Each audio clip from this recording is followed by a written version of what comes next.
Let's go. If you smell what the Gauntlet is cooking.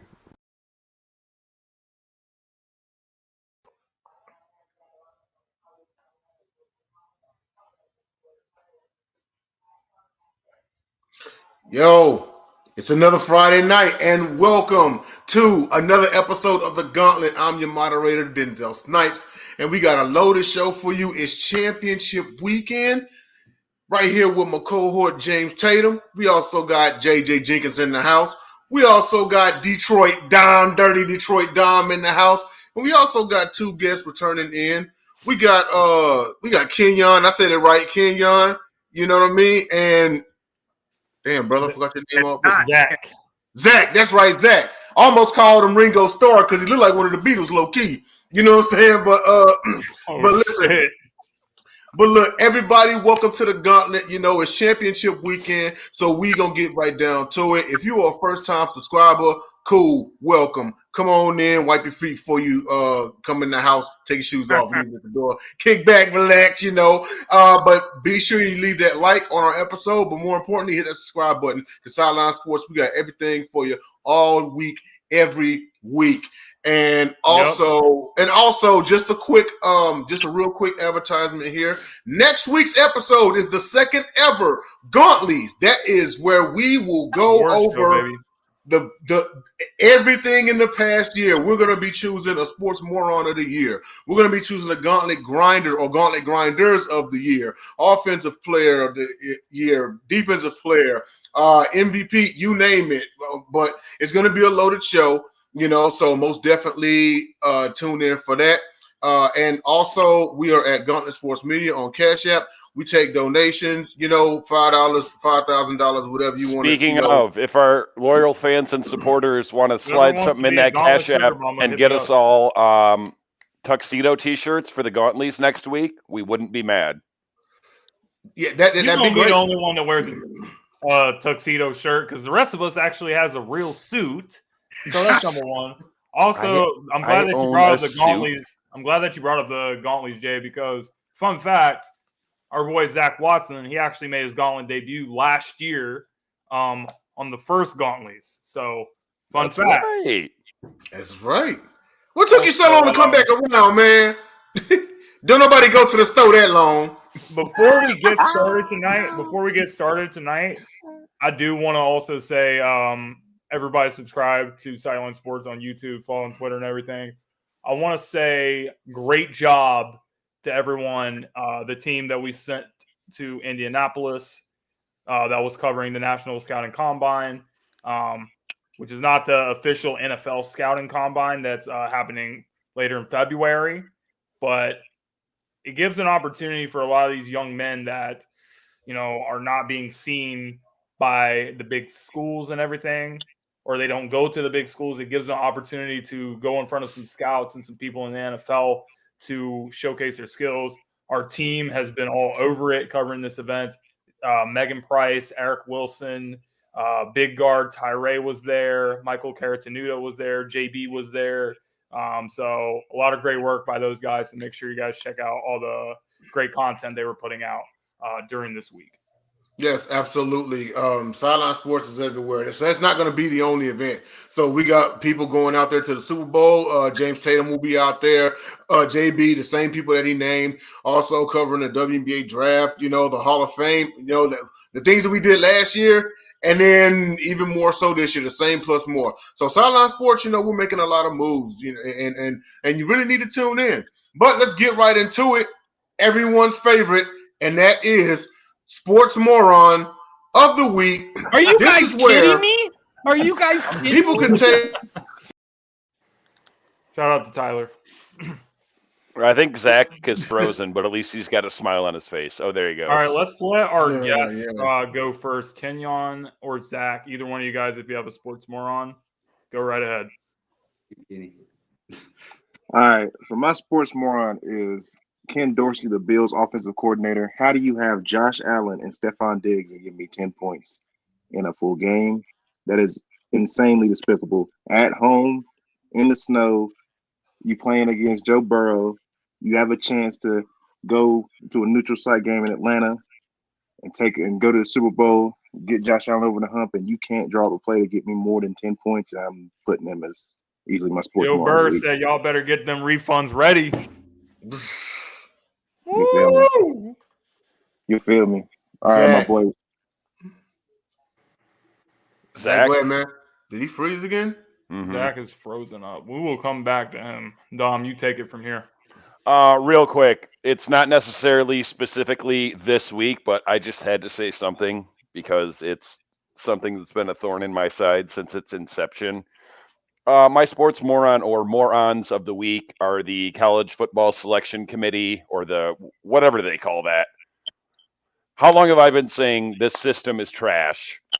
4 teams, 2 of them didn't even win their last games going into it, and then look what happened. And now, rather than fixing it, going from 4 teams to 6, now they're trying to go, mini big dance with 12 teams. I can't. Mm-hmm. Okay, JJ, do you have one? No. Oh, he did not. All right, I'll knock mine out. Might as well. It was a very eventful week. And I actually have to give co-sports moron to Mr. Bart Scott and Chris Sims, who both cannot seem to keep Jalen Hurts' name out of their mouth. You started the week off with Chris Sims, who, dating back to last season, before the 2021 season, he made his top 40 quarterbacks list. He had third stringers and guys that never played in the league before. He had them ranked ahead of Jalen Hurts going into last season, not this season. And then this season, he just doesn't want to give him any credit for how great he's been playing. He's been saying that if you put Minshew in the game, the team is going to be the same. The team sucked with Minshew. You lost to Kenyon Saints down here when Minshew was playing. Minshew threw a pick 6. Listen, the team – he goes on to say that Daniel Jones, if you put him in the Eagles offense, it will be the same offense. After we saw what happened to Daniel Jones against this Eagles defense in this playoff game. Daniel Jones can run, but he cannot run like Jalen Hurts. Real quick about Chris Sims. He cannot run the RPO scheme the way that Jalen Hurts does it. Jalen Hurts does it almost better than any quarterback in the league. Real quick about Chris Sims. This dude, especially as a former player, he has no excuse. This dude is either the worst evaluator or ranker of quarterbacks, or he makes those bad lists on purpose for clickbait and views. And then we had our boy Bart Scott go on to say how, well, all the time in the NFL we confuse, good players with great players, and Jalen Hurts is not a superstar. Jalen Hurts is a superstar. Jalen Hurts has elevated this team to a much higher level than anyone thought was even possible. Before the season, there were all these question marks about how, well, he has a great team around him and everything, but we just don't know if he's the type of guy that can get it done. But it's obvious that he has elevated this team. Bart Scott is hating, Chris Sims is hating, and Jalen Hurts going to keep balling in the NFC Championship on Sunday. What did I say last year after they lost in the playoffs? It was the best thing to happen for him, for Jalen Hurts. Yeah, and he elevated his game. I knew he was going to elevate his game. Before I go to my sports moron, I just want to say that Bart Scott is only saying that because he had Mark Sanchez as his quarterback, and he got tired of carrying his ass. So bitterness around for everybody. My sports moron is kind of football related because of one of the participants, but also not kind of football related. It's NBA related or whatever. But my sports moron is Dylan Brooks for his spat with Shannon Sharp. It wasn't the fact that you got into a one-on-one with him. It was the fact that in the locker room afterward, you made the lamest response saying, "I don't know who that man is." That dude had been catching touchdown passes before you even a thought. Before what I want to say is rated R. I can't go that far, But to sit here and say you've never heard of the man and he's got a resume that is out this world, and your resume doesn't even reach down the street. That's some nerve of you, dude. You were better. You were better reserved, just like leaving that comment alone. hey, we had a spat. I don't like him, or hey, I'll work it out with him or whatever, and then that's it. I understand that American sports fans love a good storyline, but that was just asinine like what you said. So Dylan Brooks, he's sports moron. Shannon Sharp was ready to feed people them hands that night, and I don't think anybody really wanted a part of him. No, that's Dylan's thing. Dylan wants to be public enemy number one in every single arena that they go into. Dylan, no. It may be Dylan. It may be Dylan's nature, but one day he gonna run into the right one. One day he'll run into the right one. And I know that's that Grizzlies like mind frame, because notice everybody's kind of right around him. But I mean, there's that, and then there's just flat out defending effery. I get it. You know, you back up your teammate. He's an above average player on a team that is on the precipice of something maybe versus, you know, a Hall of Fame tight end. Man, even like the young kids know who Shannon is. Even if you weren't like around when Shannon was playing the league, they still know him because they know him from TV. Like everyone knows who Shannon is, bro. Dylan Brooks, and that's my point. Hope and pray that you get to the level of Shannon Sharp in your career. And that's my point. He knows damn well who he is. It was just a lame comeback saying, I don't know who dude was. I mean, that's like the adult version of, I know you are, but what am I? Like, the hell are you, 5? Like, come on now. But all right, boys. So we're going to take a short break here, and when we get back, we're going to switch it up from our Player of the Week segment. We got a special surprise for you guys when we get back.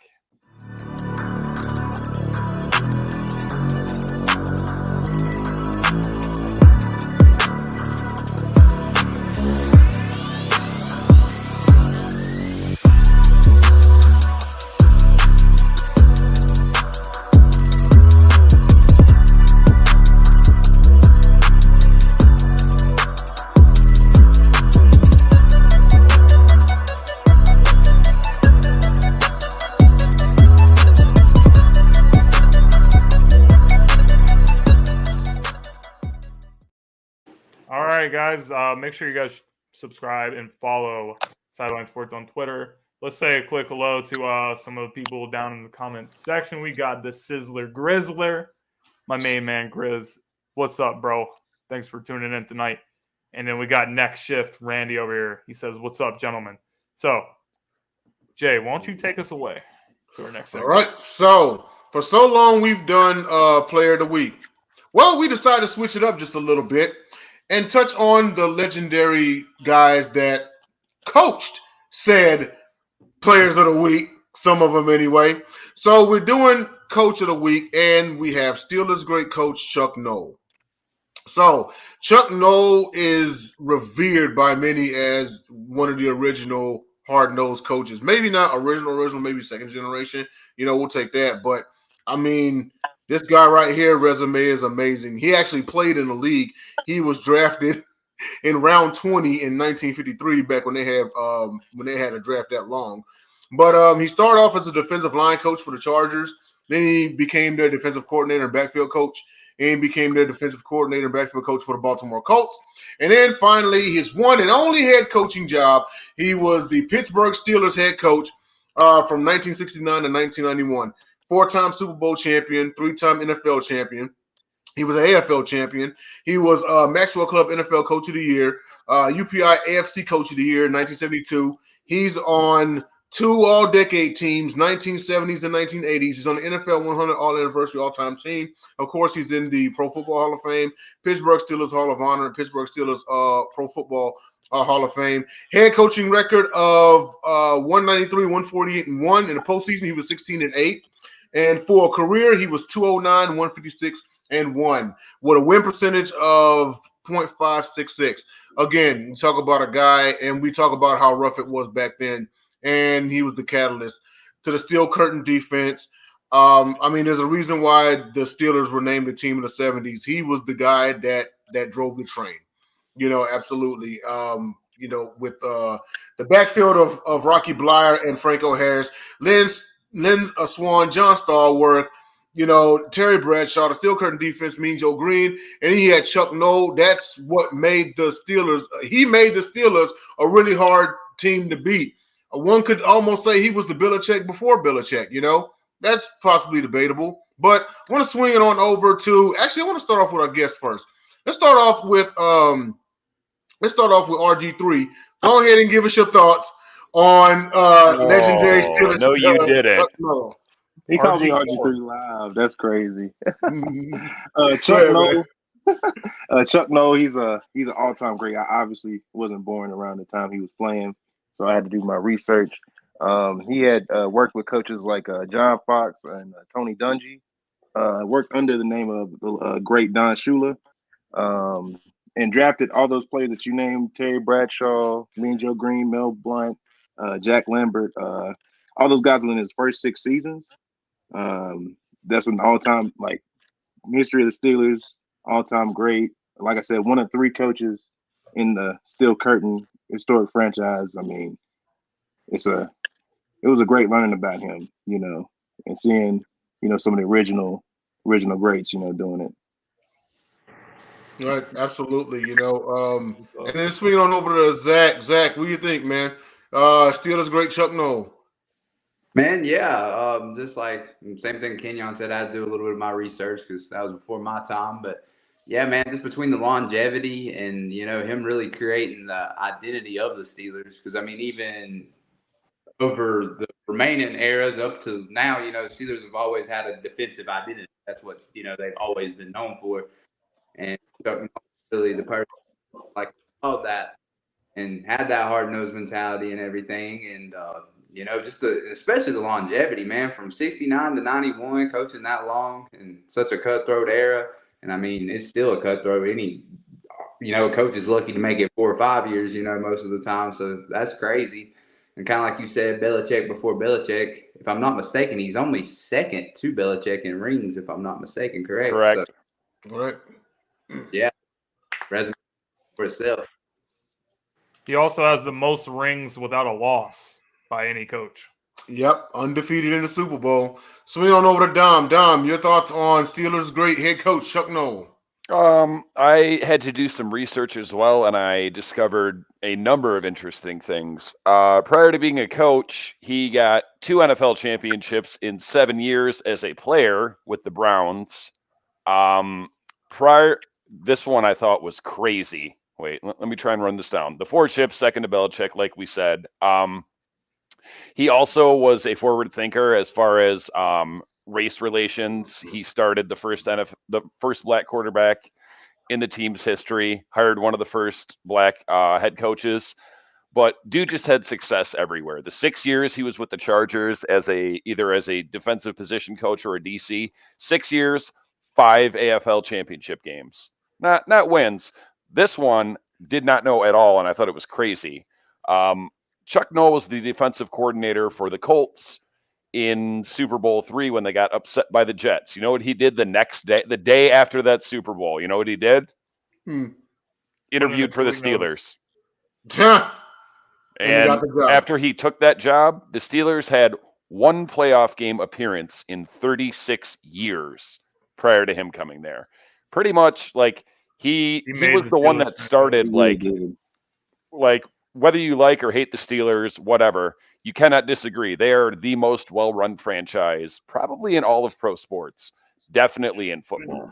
It's funny you mentioned that because I think, if I'm not mistaken, the Immaculate Reception game, that was only like their first or second playoff win in team history. Mm-hmm. JJ, made on the you, Steelers man. what they are today. I mean, that's what essentially, if you go through the NFL history books, that era is what tied Pittsburgh into why you can't tell the story of the NFL without them. And Chuck was a huge part of that. I mean, not for nothing, he had some of probably the best players this game has ever seen. Talk about L.C. Greenwood.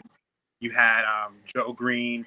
Jack Lambert gets all the praise, but if you ask any Pittsburgh Steeler, including Chuck Noll back then, Jack Ham was the better linebacker of the two, who doesn't get too much notice. And then you had, Donnie Shell in the backfield on the safety side, but Chuck Noll was the one that binded them together. And I would hate to look at and think about the type of injuries they had to play through back in that era, because the things that they used to do and the way they used to coach and train, it's unreal that they are who they are. I hate talking about this team and I hate talking about this part because this is their golden era. And if you want to be very frank, that is the best era in Pittsburgh Steelers history, because outside of that time frame, they've had a lot of good teams, but not dominance of that nature. That was their era, the 70s. Right, absolutely, and great point in saying that you can't tell the story of the NFL without telling the story of the Pittsburgh Steelers. Again, the team in the '70s. JT, on you, man. Your thoughts on Chuck Noll? I mean, you guys pretty much said everything, but I just think it's really impressive that he won 4 Super Bowls, and being undefeated in the Super Bowl is very important. With Terry Bradshaw as his quarterback, no less. But he's also notable, He's also really notable for giving opportunities to African Americans. He was actually, I forget the gentleman's name, but he hired one of the first assistant coaches that was African American. Yeah, so I just found that out today. I don't know the guy's name. I don't know the quarterback's name either. So he actually did that at a time where it was kind of like the United States was just coming out of the segregation times, and there was still a lot of racism and stuff going on, but he didn't care. He cared about football, and he cared about the character of the man that was going to do the job. And I think as a coach, as a person who loves the game, you got to really respect that. So that's what I think about Coach Chuck Noll. Awesome. Absolutely one of the greats. He lived a pretty lived a pretty good life outside of head coaching. Let's see here. He actually he passed away in 2014. He was, let's see, how old was he? He was 82 years old. He was 82. But most definitely, and this was the first on this program, and hopefully for some episodes to come, we'll cover more great coaches. With that being said, JT, we taking a commercial. We're going on to the next topic. We'll go ahead and jump into Gauntlet Grinders. Cool. All right. Yep. And just so you all know, this is who anyone on the panel feels is the best players of the previous week. This one here is for the divisional round. I'll go ahead and kick it off. So my Gauntlet Grinder for the AFC is running back Joe Mixon, who was instrumental in the a lot of people. It's not an upset because it's the Bengals are that good. They're a 3 seed, but he had 20 carries for 105. Averaged 5.3 yards per carry and a touchdown. Doing that in the snow is not hard at all. Well, not hard. Excuse me. It's not easy at all. Excuse me. It's not easy at all. Even though I saw LaShawn McCoy run in the snow wild one time, but Joe Mixon definitely proved himself to be a solid back in years, and yeah, he was instrumental into that in that win. The NFC Gauntlet Grinder, I've got Kenneth Gainwell. 112 yards on 12 carries, 9.3 yards per carry, and a touchdown. They absolutely bulldozed all over the Giants. It was not even close, and he was instrumental. So those are my Gauntlet Grinders. JT, who you got? Great choice with Kenneth Gainwell. He was the first Eagles 100-yard rusher in the playoffs since I think Brian Westbrook did it. So very impressive performance by him. The Eagles as a team rushed for 263 yards against the New York Giants. So congratulations to him.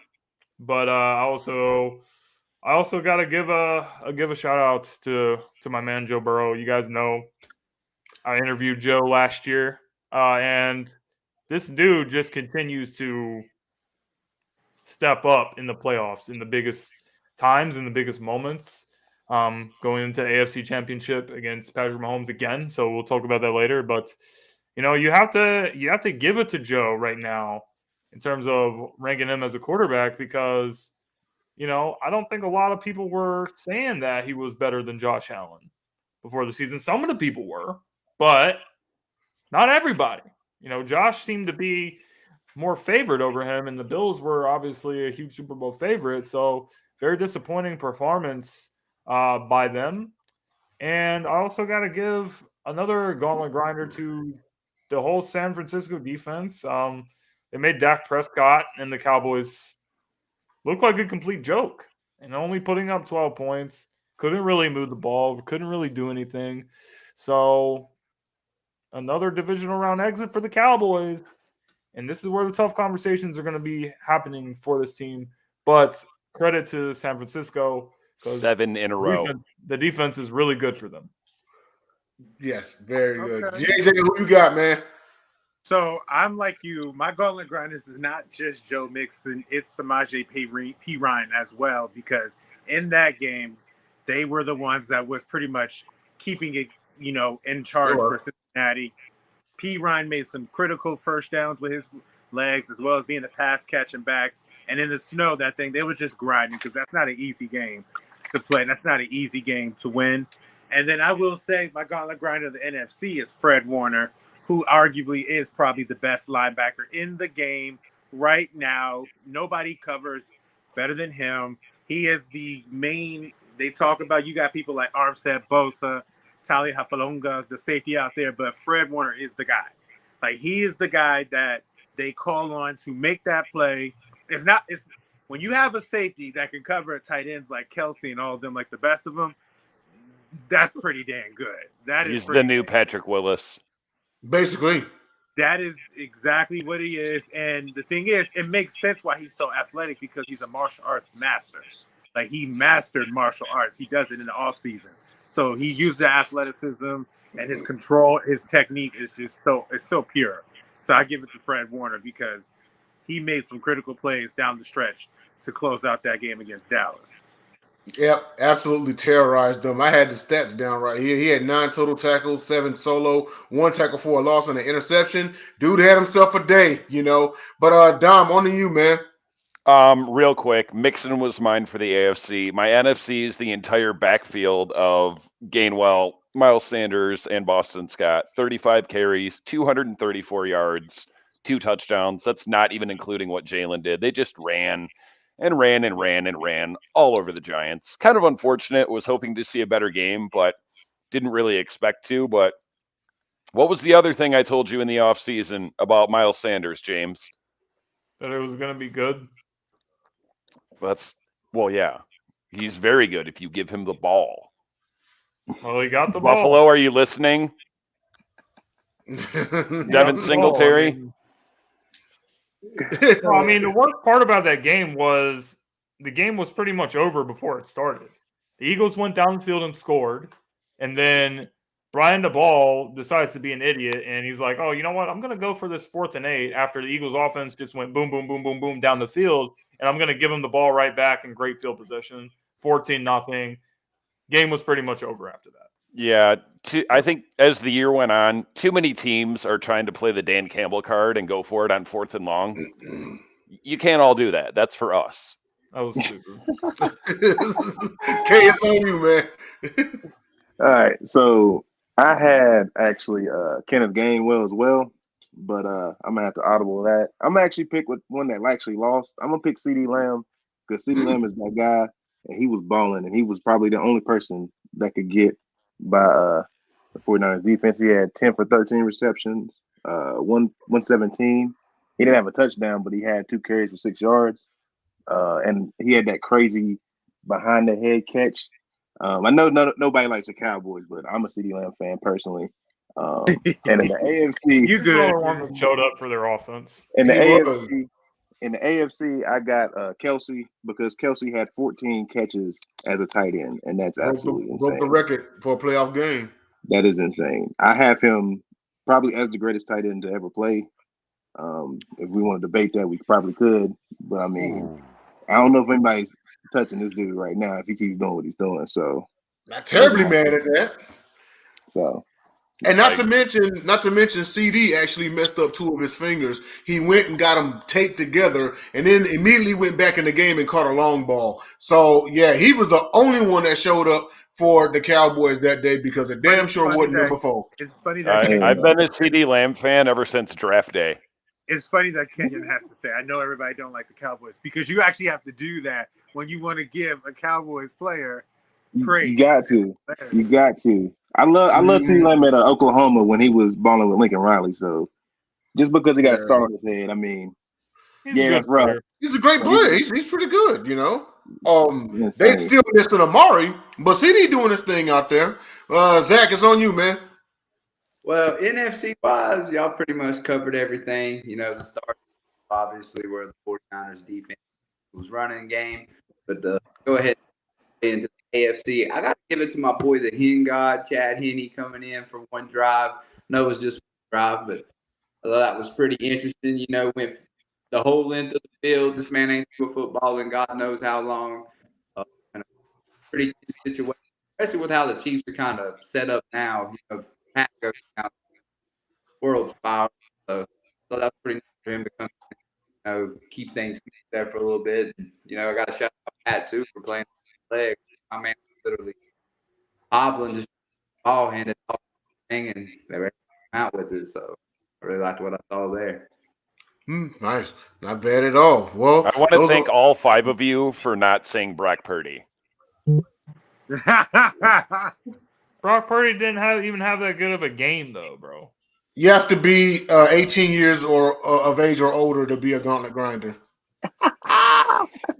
That meme was funny. You know when you said that, Jay, you know what that reminds me of? You remember when we were PB football that you had to get weighted to see you could play a certain level or not, and if you were a pound off, they were like, nope. There was a meme. There was a meme about that though, and it was like it showed pictures of it showed pictures of all the remaining quarterbacks in like high school. I sent you that. I sent that to and you. then a picture from last week. It showed all the remaining quarterbacks when they're in high school except for Brock Purdy. He was like Brock Purdy of right now. That man ain't aged since 13.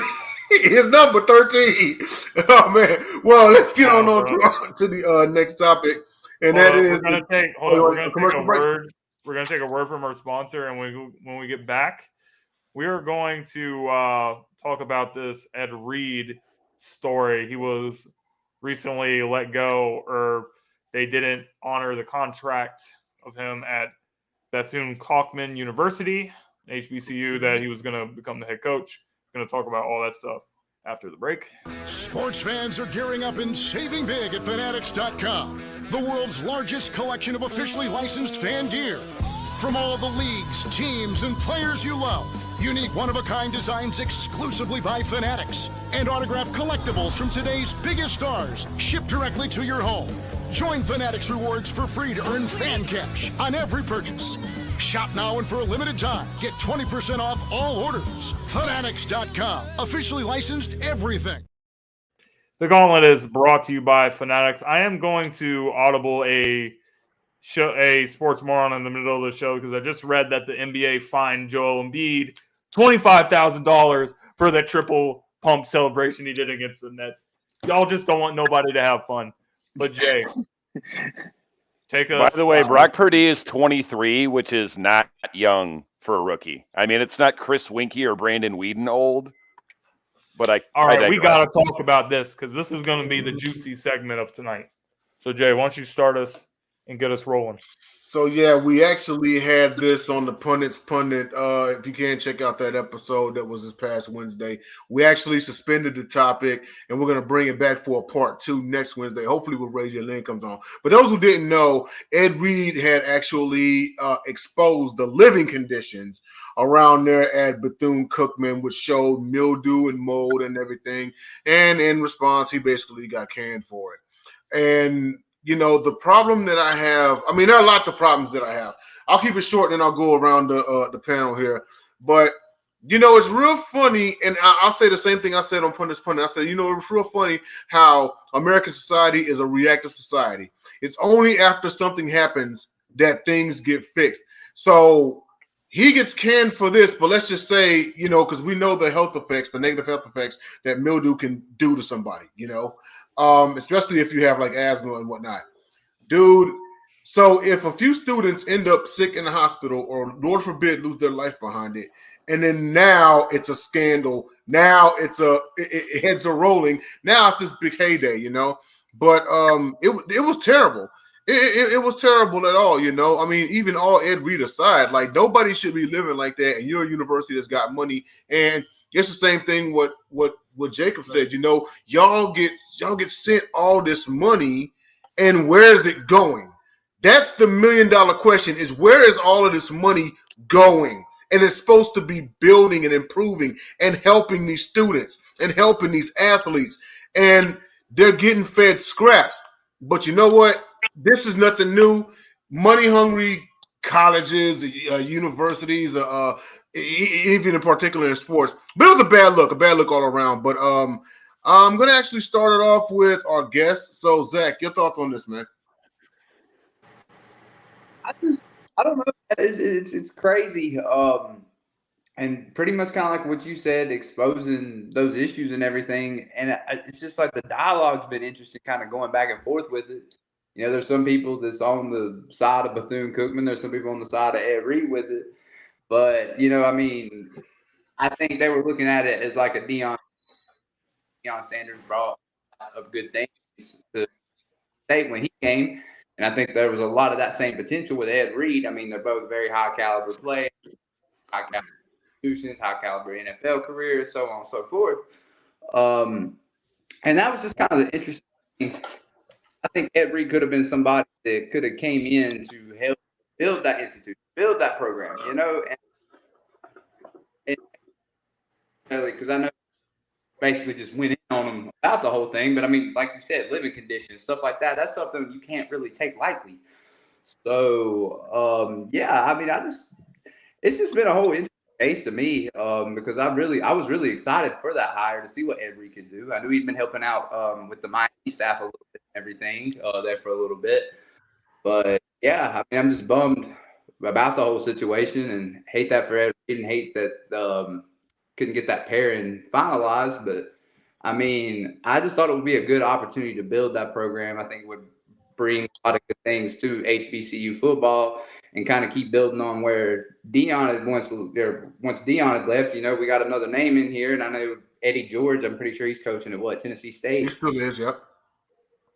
So I think that kind of thing good, but at the same time, like I feel like they should have listened to Ed Reed a little bit. I think he could have brought things to the table to just elevate everything all around. Right, absolutely. So Kenyon, your thoughts on this, on Ed Reed and the whole Bethune-Cookman fiasco? I guess my kind of thing is like, it's just like we have so many big names that come from these HBCUs, and it's like, why are they just not able to donate this money that they're making after they graduate? It's just like the money is like, we have to do this ourselves because obviously no one else is going to fix it. So Ed Reed doing this kind of is like saying like, this is kind of how this is going to be fixed if we're going to fix it. And I kind of hate the stigma that it's just like, oh, this is just what it's like Alcorn State's like this, and Winston-Salem State's like this, and NC Central's like this. And why does it have to be like this? You know what I'm saying? Like, why do we just are cool with just them staying like this? Why can't they get the same facilities and the same dorms as the white schools? Like, I graduated from Appalachian State, and in 2019, I went through the pandemic, and I've watched buildings get torn down and build up within like months. And it's like, y'all can't even clean the mildew out of like a bathroom. Like, I just think that there's a lot that's going, like, that's just not being told. And there's a lot you can't probably say, but it's just frustrating because it's just like, you got like Gene Upshaw that comes out from HBCU and like Shannon Sharp came from HBCU. And it's like y'all don't want a building named after yourselves. Like, I don't know. That's just my thing. That's just my take. There might be something hidden, yeah. Go ahead, Zach. I want to add one thing too, because if I'm not mistaken, is Reggie Theus, isn't he the AD? I was just about to say, y'all know who the AD is? It's Reggie Theus. Reggie Theus. Is any comments about this matter? Yeah, he said a lot of stuff about it too. He's talked a lot because he's also the head basketball coach too. Every today in his thing. Yeah, Dom, your thoughts on this, man? Like he was just saying, I didn't know until about 2 minutes ago that Reggie Theus was the AD. He basically tried to, I don't know what he's trying to say at this point, because he's saying, oh, Ed Reed let us down, and, why did he say that, and blah, blah, blah. It's like, you know why he said that. He exposed you So then you pulled the offer. So then Ed Reed went on a rant. He's like, okay, now I'm not holding back anything. And then Reggie Theus wants to be like, oh, I don't understand why he's upset. Like, no, you understand why he's upset, and you handled it wrong. The other thing that I read was, in the midst of all this, Jackson State also offered Ed Reed a coaching job. I don't know what he's doing as far as going forward. Obviously, Deion left, so as far as I know, they're still, searching for a head coach. I think Ed Reed would be a good candidate. Yeah, that's absolutely. I actually read something, or actually, heard something where when it comes for money to these HBCUs, it could be worse than it looks, because it's not just going after the university or the boosters or whatever, but also just politicians, city politicians, state politicians. And that right there, that was thrown around as a theory as to why Deion left, because he didn't have the time to fight a politician, but I don't know. There's a lot of theories being thrown around. JJ, what's your thoughts on this, man?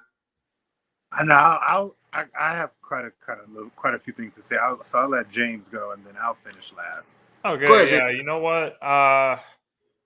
My first reaction when I saw the video was the video of Ed Reed saying everything that he said. That was one of the biggest displays of just a man that's so passionate. He was really hurting inside for these kids, because the kids were not being treated the way that they should. They're not being given the facilities that they should. There was actually a post from Bethune-Cookman students. They submitted like a bunch of pictures of, there was mold and stuff like in the apartments. And it was really sad, the fact that these students are paying like $30,000 in tuition. It's kind of like what you said, Jay. If you're paying $30,000 in tuition, then like, what is it that the school is doing with it? You're not doing anything to help the school, help the community, or help the students. So who are you helping other than yourself? And that's what I think Ed was trying to point out. I would have loved to see him get the opportunity to coach and everything, because we know he's a smart football player. We know that he's one of the best safeties of all time in the Hall of Fame for a reason. Smart football player, so I'm sure The best. he would definitely be a great coach, and I do hope he gets the opportunity. But yeah, it's just it's kind of just despicable that people just don't care. They just don't. They don't. They really don't. I know you got something to say, JJ. Go ahead, man. So this is a very layered topic. And everybody touched on points that's part of the problem, but it also touched to points that why the problem was created. Number one, to answer Kenyon's point, people have gone to HBCUs for 50, 60 years. The reason why they are a little bit cynical about things changing is because they've been seeing this for the last 50, 60 years. My brother went to North Carolina Central. His freshman dorm, I've been there, was trash. But the problem that they have is, number one, HBCUs are in the hoods, and nobody really cares about the hoods when it comes to a state or local government level, unless there's a need for that area to be developed into something more. I used to work by Howard University. Howard University has the strongest alumni in terms of African-American students among the HBCU platform. They couldn't even fix their pipes when they had a snowstorm here. It took them 3 months. The dentist school suffered, and everything else suffered. Why? Because they spent money already that they got in to build facilities for the athletic program. They were building new dorms. So it's like, yes, these HBCUs are getting money, but a lot of these are going through situations where they're developing new structures, but have to deal with the current structures they have, which is what Central went through when my brother went there, because they were building new dorms while they were in their dorms. At the end of the day, they go through it sadly, and it's like one of my friends, he's in a sports group. He's like, look, if you're not putting up, shut up. He's like, if you're sitting there showing videos, who cares? What are you doing about it? Stop putting out videos. Stop talking about what it is. Put up or shut up, because we've heard this before. We've heard this for years and years and years and years. And at the end of the day, I love and I respect Ed Reed, and I do think he is right on something. But I think if you really want to put your bang where your money is, give them that donation or fix the problem that needs to be fixed. Go through whatever change that needs to be go through. And that's what Dion was talking about. Because in order to change anything at a state-owned college, what do you have to do? Go through the state. You have to go through the local channels. And a lot of times they get resistance from the local and state governments when it comes to developing and change. That's the reason why tuition is so high now at these schools. Hampton, Howard University, and let's be real, in an HBCU platform, UAB had to cut their football program because they couldn't afford it. Clark Atlanta was in danger of going bankrupt because they couldn't afford to house their students as well as room and board. There's money out there, but if nobody's dropping that Elon Musk type money, you ain't going to see change overnight. You're not going to see change until a very, very long time. And unfortunately, it's just a tug and pull type battle for anything that comes with development wise. Like if anybody's in real estate and they have to go through the hurdles to try to get any type of development on any type of property, it's a job in itself just to even get to the part where you can put the first brick down. And then on top of Bethune-Cookman, I didn't know this. It's actually not state funded. It's private. Oh, in that case, so in that case, that also goes to my last point. That goes to my last point. If you want to go to Jay's point and figure out the money, each situation is different. You have to go into. You can't treat what's happening at Bethune-Cookman as what's happening at FAMU or something. You have to go through each one to figure out what's going on, because a lot of these different situations have different outcomes or different reasons as to why they're pushed back. Right. But that's what I was saying though. Is like we have famous alumni just like these PWIs. You know what I'm saying? Like just to your point, because like my sister, she went to Winston-Salem State University, and so like I have big love for like my HBCUs, and I want to see them, strive. I try to catch every HBCU game I can, because you know that it's hard to it's just hard to find them. And the only time they want to show them is the Celebration Bowl, which I think is crap, because there's way more talent coming out of HBCUs than there are these PWIs, and they have the ESPU 150 now for HBCUs now, so we can get more people into the NFL. So what I'm saying is, it's like if we have pride in these HBCUs, we have to be the one to fix it, because no one else is going to do it. Like we have to put the money into it. Like Dion put the money into Jackson State, and that's what we got out of it. Because you see, when we do something like that, it's bigger than anything else. Like, you know what I'm saying? Like that was kind of like where I was getting at too. I think we agreeing on the same thing, but it's just like I'm tired of waiting on people to just do something. We have to do that. Like let's get Jay-Z. Let's get Jay-Z to work in one of these schools. Like let's get Snoop Dogg one of these schools. Like, you know what I'm saying? Like let's really let's get it right for them. You know what I'm saying? The exposure, it's ridiculous what happened, but the exposure, they'll turn it into a positive. Plus, would Ed Reed have even been interviewing or trying to coach at Bethune-Cookman if Dion hadn't already coached at Jackson State? That's the new thing now, you know what I'm saying? Yeah, but I mean, it's detrimental because they're putting, HBCU football out there and letting them know, hey, there's talent, here too and whatnot. And the crazy part is Steve McNair was the only one. Steve McNair was the only player from an HBCU to finish in the top 5 in the Heisman voting. So it's not like the talent ain't there. You know what I mean? But actually, we got about 10 minutes left, and we still have 2 topics to cover. Going on to our next topic, and that is, of course, Championship Sunday. So NFC Championship, Eagles host the 49ers. Chiefs host the Bengals in the AFC Championship. The Eagles got the early game. Eagles 49ers early game. Chiefs, Bengals have the later game. So real quick around the panel, I already know who you got, JT, for the first game. So who you got in fact, I know who you got for the second game. May as well just go ahead and go to JJ. But now go ahead, JT. Okay, my Super Bowl matchup is going to be the Eagles taking on the Cincinnati Bengals. Bengals going back to the Super Bowl after they lost to the Rams last year, and the Eagles going to their second Super Bowl in the last 5 years. I think San Francisco is a great team. I think these are the two of the most well-balanced rosters in the NFL. But in the end, I think that as great as San Francisco's defense is, I think they cannot stop us. I think that they can contain us for a while, but this Eagles offense just has too many weapons. If you try to keep Jalen Hurts in the pocket and make him a pocket quarterback, which is what a lot of people seem to think is going to work in this game, it's not going to work because the San Francisco's defense's weak point is in their secondary. And they gave up over 100 yards to CeeDee Lamb. They gave up over 100 yards to DK Metcalf. So A.J. Brown and Devontae Smith are going to create a lot of problems for their secondary. This offensive line against their front is probably going to be a really big matchup because their front is great, but we've got the best offensive line in the entire game. And I just don't trust Brock Purdy is going to make more plays against the Eagles defense than what Jalen Hurts, who's played at an MVP level this entire season, is going to be able to do against them. And then on the other side, I just think Joe Burrow and this team has the confidence. I don't see Kansas City's defense being able to stop Jamar Chase. They haven't stopped him in the 3 games that they played him, 2 games last year, regular season and postseason, and regular season this year. So I think it's going to cause a huge problem.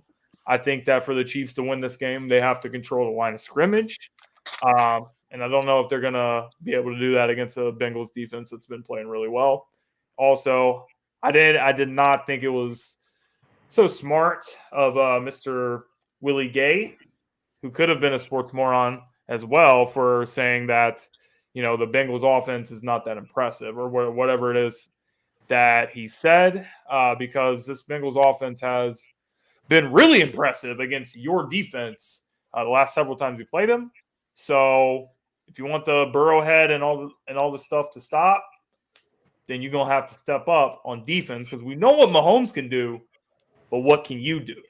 That's what we're about to find out. But I do have the Eagles versus the Bengals as my Super Bowl matchup. Real quick, I've got the same.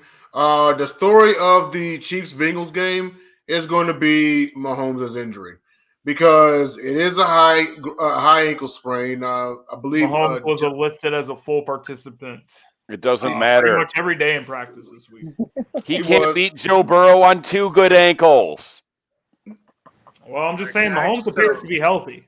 To James' point, again, refer to my previous statement.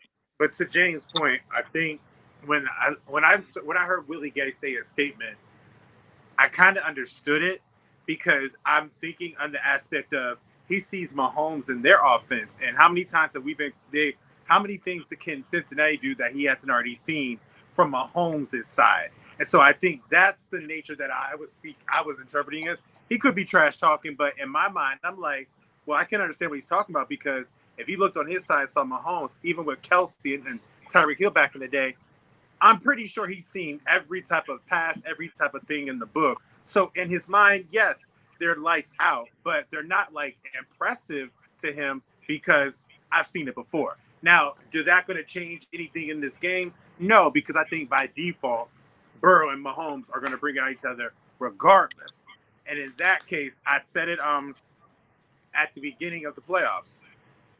They will represent the AFC in the Super Bowl, because I said if they get past the Ravens, they got a chance to go to the Super Bowl, because I think of all the other teams in the playing field, the one team that really could probably give them the hardest time is the Ravens with their defense compared to what other teams have had, because I knew they were going to go against the Bills, but I think they're going to be the Chiefs. And I just think it's not a matter of Mahomes versus Burrow. It's going to come down to who does what. Whoever settles for a field goal first, more than likely, in my opinion, will lose. And I trust Cincinnati's defense to stop them, to hold them to a field goal, which will give them the edge to get on top and keep up on top for good. And NFC, I do think it's a California team that's going to the Super Bowl. I think that I respect and I love what Philly's doing, but I see this as a Patrick Mahomes type ascension. And AFC Championship game missed it that year.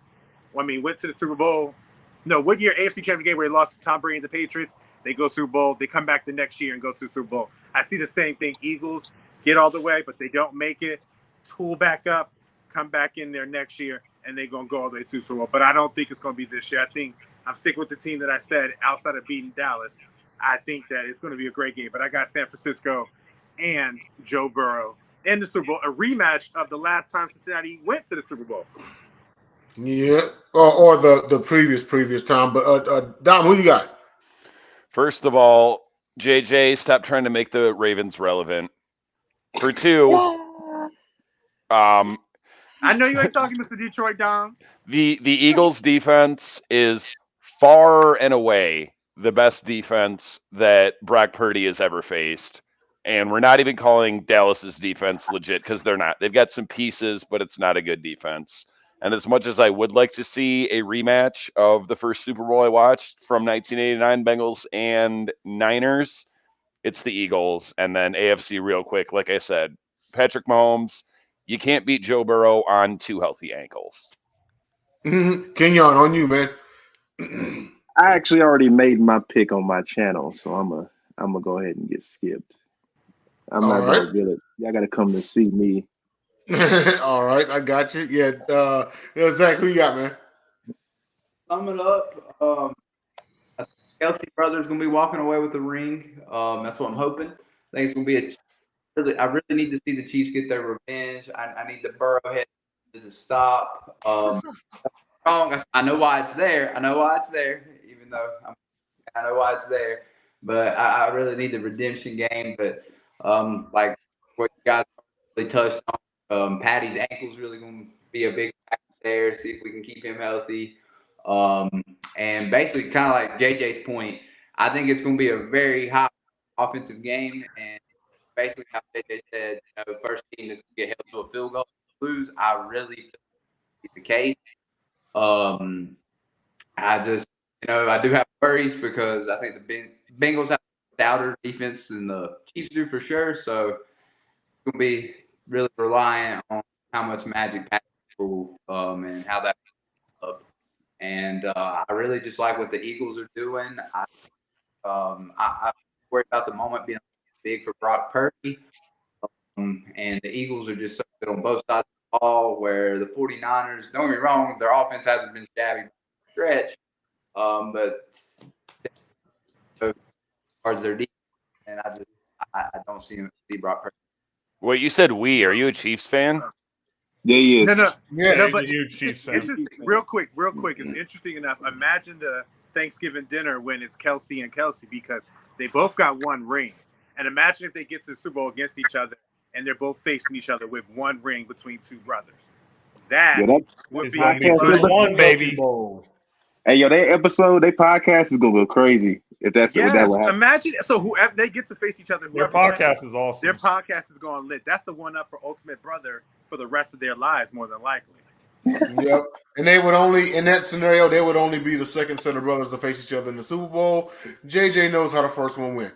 So, real quick, we're almost out of time here for our non-sports topic this week, and that is, what is the worst experience you've ever had at work? Should be really interesting, real quick. But we'll start off with Zach. Start off with our guest. Go ahead, Zach. Oh man, there's been several. I'll say one of my most recent jobs. Worked for a car dealership. I was a customer manager in their like shop or whatever. But worst boss in the world. Literally, I'm leaving over it. But I mean, I've never worked in an environment this, and I mean, it was a basis thing. I mean, getting called slur, like every slur you could ever imagine in the book, every day, that kind of deal.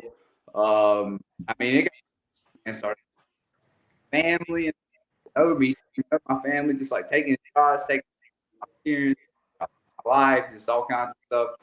But yeah, that's probably by far the worst work experience I've ever had. No, man, brutal. Go ahead, Kenyon. It's on you. Man, I work in a shoe store, and I think the worst experience I have is customers just climbing on ladders. The crazy thing is, what makes it worse is there's 2 signs that say you can't do this. I actually had a friend of mine come in, and actually I speak a little Spanish too, and he speaks Spanish as well. So it's in 2 languages, and my friend still did that. He still climbed, and like it's just like, bro, like what is going on? Like I just don't understand I don't get it, bro. That's the worst experience I had. It was just, and then they get mad and they're just like, "Oh, I'm trying to be independent, go home and not clean the house." So it's just like, bro, like, why are you doing this? Like, it's just, I don't know. That's annoying. It's just annoying. Yeah, people definitely can be stupid. JJ, on you. Not JJ. Dom, it's on you, man.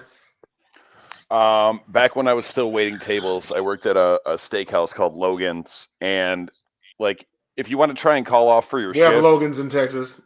right, you're better off like showing up and letting them know how sick you were. Like I called them, told them I was sick, had the stomach flu. They didn't believe me, so I drove in there, had to pull over on the freeway to throw up at least once. Got in there, I was like, I'm sick, like I can't work. They're like, okay, come back for your night shift, which I did. Came back, but that time I made sure I ate a bunch of like Fruit Loops and drank some orange juice and threw up in the lobby. And I'm like, can I go home? Wow. Yikes. That's devastating. JJ, on you. Keep in mind, if you tell them you have the flu or a cold or anything, like by law, they're not supposed to let you work. But anyways, Yeah, because food. I was about to say, yeah, that sounds that's nasty. I'm going to plead the fifth because I don't know who watches this network, and I'm actually currently living my worst job experience ever. So I'm not going to say too much because if I did, we'd be here for the next 13 hours. So I would just sit there and say, if today's worker is different from last year, if you don't know the word accountability, and a part of me wants to say something, but I'm not. So I'm gonna try. I wish I could do it in code, but I can't. Matter of fact, Jay, I'll say it. You're from the homeland. I rock with you, but I can't work with you. Okay.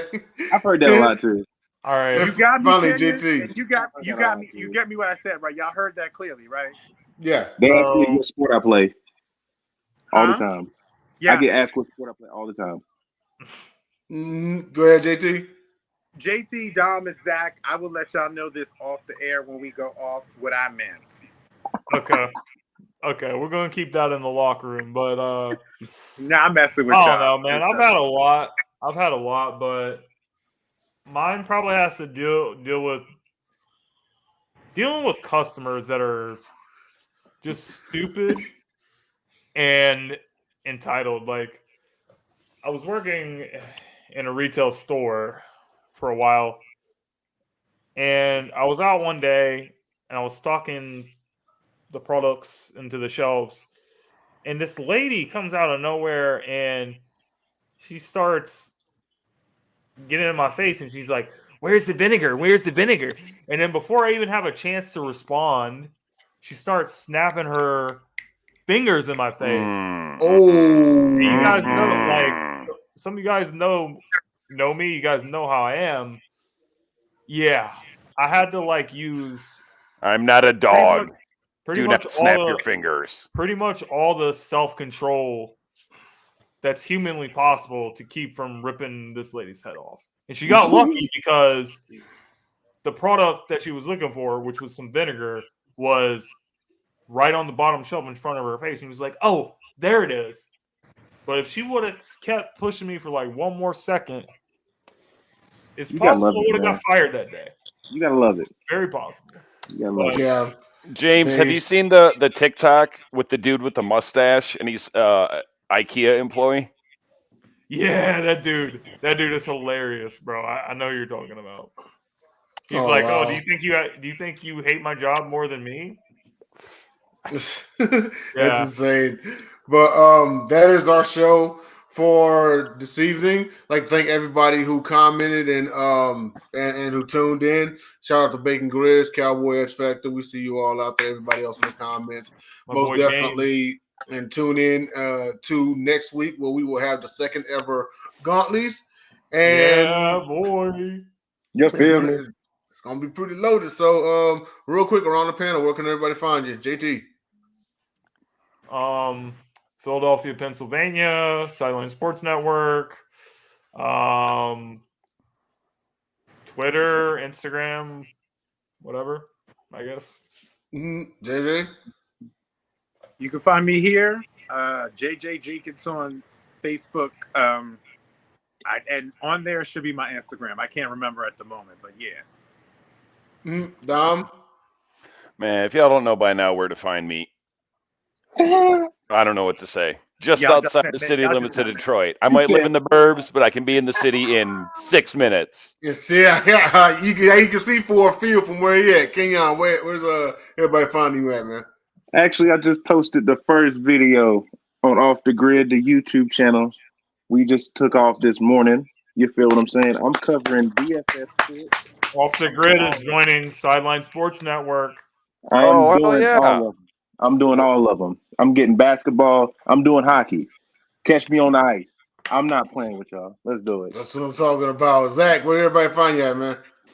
And on any social media, D Zach W, and that's Zach spelled Z-A-C. We'll be working with Kenny a little bit on Off the Grid here soon. Hope to be back on here for some more appearances. And also, as always, I'm out here doing a little bit of autograph work. Sports autographs is one of my passions. So y'all can catch my autograph page at Island Autographs. Has some good stuff. Got to meet Antoine Bethune. Can you get me a better deal on a Kenneth Walker autograph? I'm not paying $90. Yeah, that's deep, man. Like I don't ever go to pay signings. I'm one of those kind of right time kind of guys. So, but yeah, I feel you for $90. I just ready. Absolutely. Well, shout out to our two guests for joining us tonight. Thanks for coming on. And for Dom, JJ, JT, I'm Denzel Snipes. We'll see y'all next week for the Gauntlets, baby. Peace. Shout out Marshall Hill. Shout out Craig Davis. Shout out my Unconventional Kings fans. Yo, but hold on. Shout out to Marshall Hill. He just had his first kid yesterday. Congratulations to him. Just had his first kid. Yeah, Unconventional Kings, baby, for life. Yes. Short king. Be over 6 foot. All right, we'll see you guys next week. Later on.